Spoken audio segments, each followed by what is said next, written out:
Nasib Kapolsek pukul Security Bank di Labuan Bajo berakhir damai, sanksi etik tetap berjalan.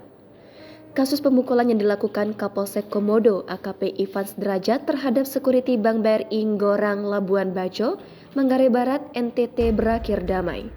Persoalan tersebut diselesaikan secara adat Manggarai di rumah keluarga korban di Kampung Breta, Desa Macang Tanggar, Kecamatan Komodo, Kabupaten Manggarai Barat, NTT pada Rabu 13 September malam. Maximus Campu, orang tua dari korban, Guido Andre, mengatakan penyelesaian masalah secara kekeluargaan itu atas dasar kemauan bersama dua belah pihak. Keluarga korban menganggap peristiwa itu sebagai musibah. Sementara Kapolsek Komodo AKP Ivan Derajat menyampaikan permohonan maaf kepada Guido dan keluarga.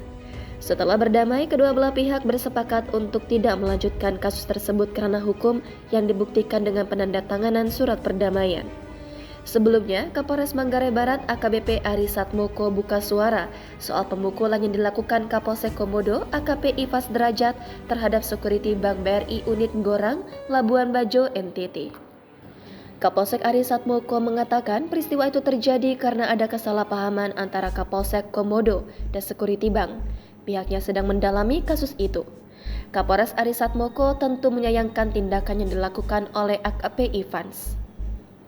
Lebih lanjut, Kapolres Ari Satmoko mengatakan jika terbukti melanggar kode etik profesi Polri, Kapolsek Komodo itu akan diberi sanksi. Kalaupun ada upaya mediasi di antara kedua belah pihak, itu tidak akan berpengaruh pada sanksi etik terhadap Kapolsek. Karena ada ketentuan ketika seorang anggota Polri melakukan pelanggaran itu sanksinya disiplin kode etik, ujar Ari Satmoko pada Rabu 13 September sore. Jangan lupa subscribe, share, komen, dan like ya!